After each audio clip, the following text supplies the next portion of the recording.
मैं आपका दोस्त राजेश अपने YouTube channel ARIMA the science of life में आपका स्वागत करता हूं। ये जो आप पत्ते देख रहे हैं ये सप्तपर्णी के पत्ते हैं। ये एक मध्यम आकार का औषधि गुणों से भरपूर वृक्ष होता है। यह लगभग संपूर्ण भारत में सहजता से पाया जाता है। यह एक सदाबहार वृक्ष है। इस वृक्ष में दिसंबर, जनवरी, फरवरी के महीने में सफ़ेद हरे रंग के छोटे छोटे फूल आते हैं और इन फूलों से एक विशेष प्रकार की गंध आती है। दोस्तों मित्रों, ये दुनिया के कुछ हिस्सों में इस पौधे से आने वाली तेज सुगंध के कारण अशुभ माना जाता है, क्योंकि वो लोग इसे शैतान का निवास स्थान मानते हैं। दोस्तों, इस वृक्ष की सुगंध इतनी मादक होती है कि कुछ लोग इसे यक्षिणी का वृक्ष भी कहते हैं, किंतु भारत में इस वृक्ष को बहुत मान सम्मान से देखा जाता है। इसकी मनमोहक सुगंध शीतल छाया होती है और इसी शीतल छाया की वजह से सरकारी स्तर पर इसके पेड़ सड़कों के किनारे, बागानों में, उद्यानों में लगाए जाते हैं। इसके तने की ऊंचाई बहुत अधिक नहीं होती है। 3-4 फुट ऊंचे तने से ही नई नई मोटी शाखाएं निकलती हैं। ये वृक्ष मन को और चित्त को प्रसन्न करने वाला होता है। शायद इसीलिए इस वृक्ष का दूसरा नाम चितवन भी है। इसका तने का रंग जो है ग्रे कलर का, लगभग काले जैसा होता है और इस वृक्ष में पत्ते एक ही स्थान से 9 की संख्या में, 8 की संख्या में, 7 की संख्या में निकलते हैं, किंतु ज़्यादातर इसके पत्तों की संख्या 7 होती है। शायद इसीलिए इस वृक्ष को सप्तपर्णी नाम दिया गया है। दोस्तों, इस वृक्ष का वैज्ञानिक नाम एलेस्टोनिया स्कॉलरीज है और इसके अंग्रेजी भाषा में अलग अलग कई नाम हैं। इसको स्कॉलर ट्री के नाम से पुकारा जाता है और ये ब्लैक बोर्ड ट्री के नाम से भी जानते हैं और इसको मिल्क वुड भी कहा जाता है। और इसके अलावा इस वृक्ष का एक नाम डेविल्स ट्री है।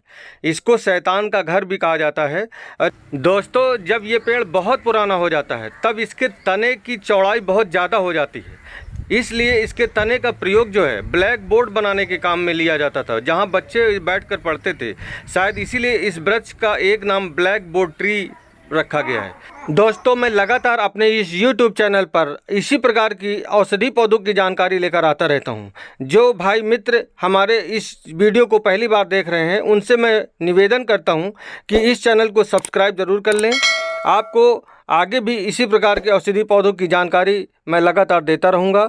आइए आपको सप्तपर्णी के कौन कौन से फ़ायदे वो मैं बताता हूँ।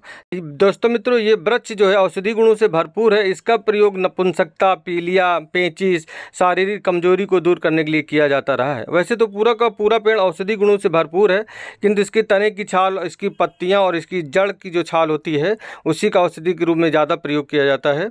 सप्तपर्णी के तने की जो छाल होती है वो बुखार को दूर करने वाली होती है, खून को साफ करने वाली होती है और विष का नाश करने वाली होती है और लीवर को डिटॉक्स करने में भी इस छाल का बहुत ही प्रयोग किया जाता है।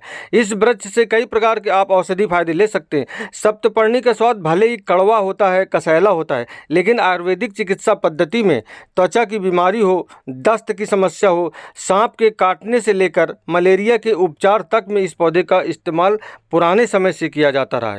दोस्तों मित्रों, ये जो सप्तपर्णी होती है, जो ये चितवन का वृक्ष होता है, ये चर्म रोग, दाद, खाज जैसे घावों को भी ठीक करने के लिए भी आप इसका प्रयोग कर सकते हैं। ये घावों को जल्दी भरता है, दाद, खाज, खुजली को बहुत जल्दी ठीक कर देता है। इसकी जो छाल होती है उसको निकालने पर एक विशेष प्रकार का रस निकलता है, दूधिया जो होता है, वो घाव अल्सर पर लगाने से घाव जल्दी भर जाते हैं और चर्म रोग, दाद, खाज, खुजली पर लगाने से भी बहुत अच्छा फायदा मिलता है। दोस्तों मित्रों, आयुर्वेद में चितवन की छाल को कफवात नाशक, रक्त शोधक, ज्वर नाशक बताई गई है और सप्तपर्णी की छाल और इसके पत्तों से तैयार औषधि का प्रयोग सिर दर्द, खांसी, शरीर की कमजोरी अथवा शरीर में रक्त की कमी और पेट के अल्सर, गठिया जैसे विकारों में होता आया है। सप्तपर्णी का प्रयोग प्रतिरक्षा प्रणाली को मजबूत बनाने में, लीवर के विकार को दूर करने में होता रहा है और पेट की गर्मी को ठीक करने के लिए इसकी छाल से बने काढ़े का लाभ लिया जाता है। और इसी प्रकार से यदि मलेरिया बुखार आ जाए तो ये मलेरिया की अचूक औषधि के रूप में काम करती है।